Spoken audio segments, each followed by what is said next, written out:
You're tuned in. The Snapback Journey Radio. Snapback Journey Radio. The Snapback Journey Radio. Presented by Checka TV. With healthy conversations. Hosted by Checka. Hey, Checka. I need somebody to take a situation that has been a traumatic situation or a situation that they thought was some of the worst thing that happened to them and find the good, hunt the good in that and find something that there's a lesson that I can give gratitude for. It shifts and changes the way that situation controls your life. And if I believe that it is rigged in my favor, it is a faith. It's a faith that I don't actually see this happening. I believe that it's going to. And so it is a belief system that moves things that way, that moves you on that way. And so it is a faith is a critical piece of it. This is my book here. You see, my book is tab because I subscribe to and listen to my own stuff, but this is the book here. 14 Ways to Find Your Amazing. Okay, so let's talk about you being a mom. Let's get into that.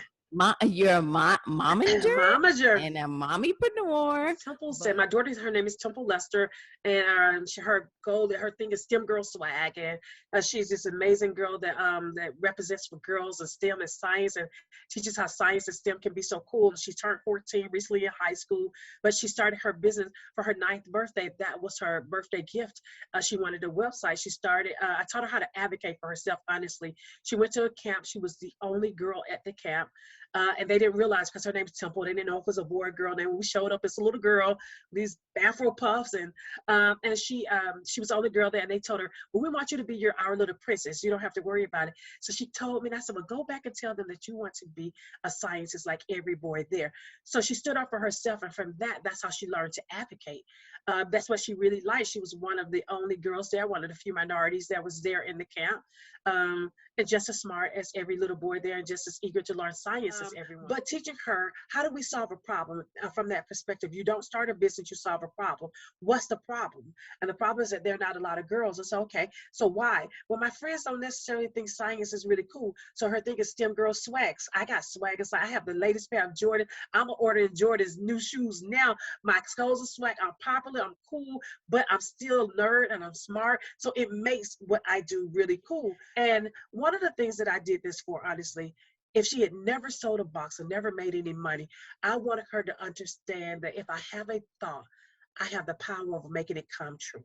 And so then it's great follow through on anything, whether she starts this business or something when she's 30 years old. I know that if I dream something so big, I can make it come true. And so at 12, I created a whole science kit that looks like it's straight out of one of the major stores. It's sold all over the world now. So I said, "Oh, you thought the book is the product." I said, "I'm the product." And so I said, "Now watch after I speak." So I went in and spoke. And at the thing, she's like, "I can't keep up. People selling me just selling." But I said, "You're always your product." People can buy a science kit from anybody. What they are buying is Temple Lester. They're buying a brown little girl with curly little hair that says that I'm supporting and advocating for STEM and science. I'm looking to fill the gap that I want this. So I'm teaching her that she's her product, not necessarily that boss. She can make 1,000 different products. They're buying you.